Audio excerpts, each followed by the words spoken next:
Alright YouTube, what's going on? It's Mesa back at it with some Destiny 2. Alright, we're going to talk about a boatload of stuff that could be coming to Destiny 2, more than likely in DLC, because a whole bunch of stuff was data mined. I'm sure you already know.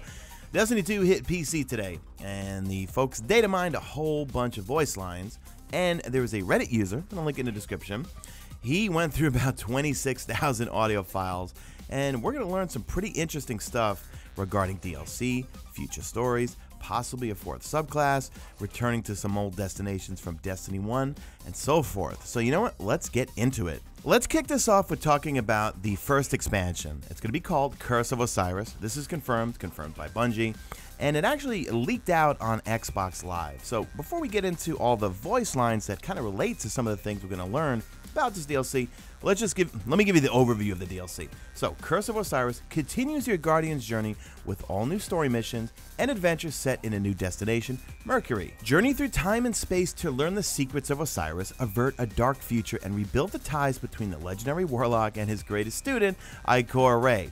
Now, it laundry lists a number of features coming to the DLC. So, explore Mercury and its mysterious infinite forest, new story missions and adventure. We do know that Mercury is going to be a new playable patrol zone in this DLC.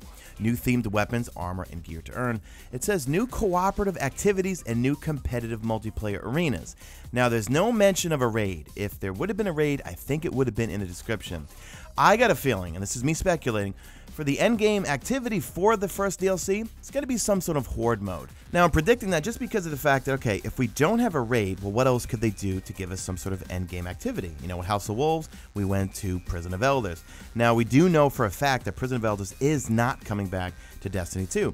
If you missed it, a few weeks ago, in the data files, the Prison of Elders actually came up in text, but then Cosmo did chime in on Reddit and confirmed no Prison of Elders is coming to Destiny 2. So let's get into the important things that we learned from these audio files. So I'm going to link the Redditor and the Reddit thread in the description, as well as a link to all the audio files if you want to download and listen to them yourself. So the Redditor, his name is the Ekumene, and I'm probably butchering your name, but I'm going to link his Reddit thread as well as his Redditor account in the description. So let's get into these lines. First off, there's a number of voice lines regarding new worlds that we're going to go to. One is called Ganyemede. That's one of the moons of Jupiter.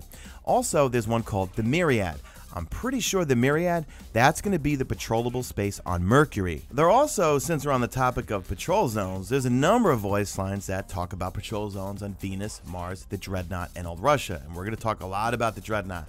Now, I don't think we're actually going to get Venus, Mars, and Old Russia back, but who knows, guys? You know, I know when people say that they're recycling content and stuff like that, but remember, Destiny 2 is supposed to be a continuation of Destiny 1, so some stories were left untold. It wouldn't surprise me if in future DLCs, we do go back to some of those old patrol zones, maybe some old raids.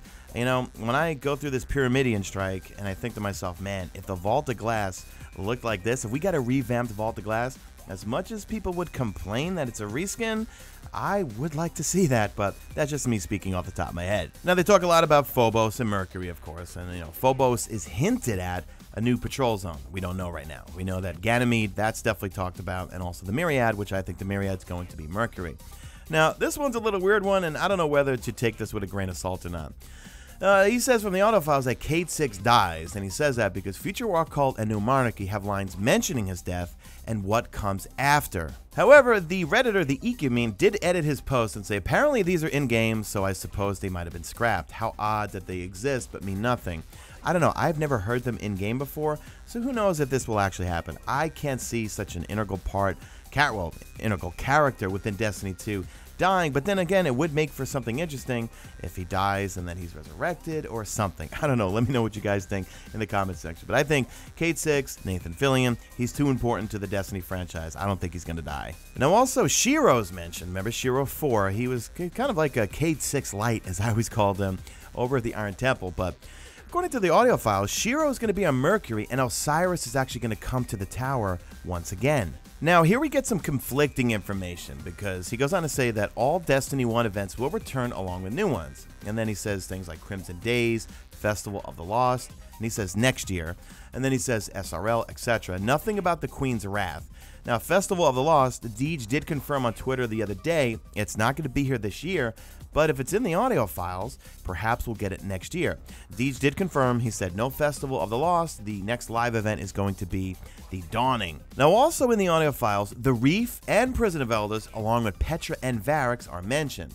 Now, he goes on to say, seems like you can go back, but like I said before, Cosmo confirmed no Prison of Elders, but what if I am right about my speculation that we are going to get some sort of horde mode or something competitive where we got to go in and like a proper horde mode? And I say proper only because a lot of folks did complain that the Prison of Elders was not a proper horde mode. I don't know. Debate that in the comment section. I enjoyed the Prison of Elders. That's me. Challenge of Elders, not so much, where you just go in, kill 3 bosses, and you're done.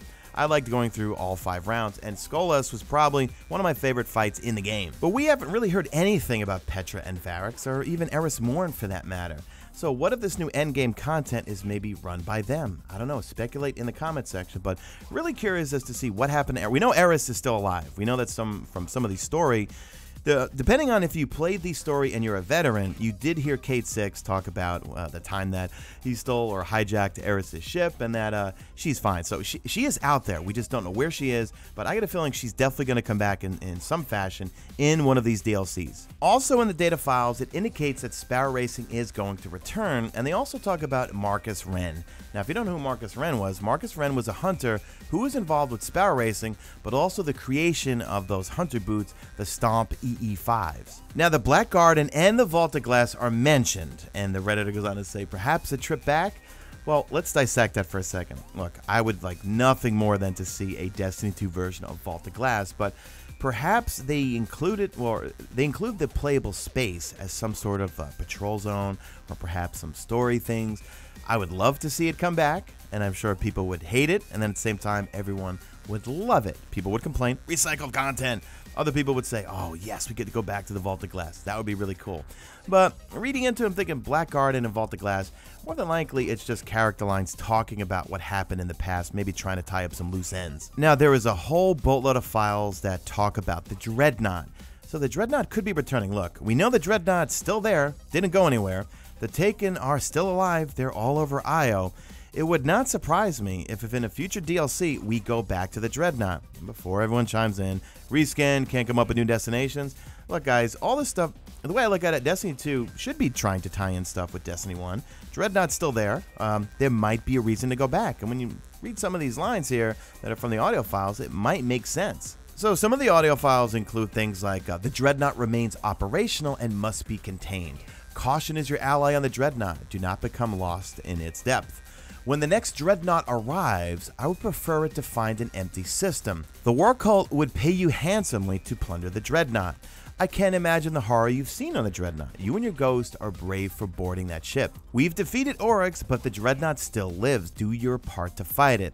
Now, I don't remember hearing any of these lines from Destiny 1, and the person that posted this basically said the same thing, and a few other people chimed in on this one as well, saying, I don't think these are from Destiny 1, and more than likely, these are fact, and yeah, we might be going back to the Dreadnaught, folks. And I'm kind of reaching here, but we haven't seen Eris Morn.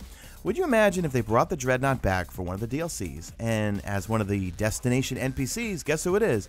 Eris Morn. I totally could see that being feasible, guys.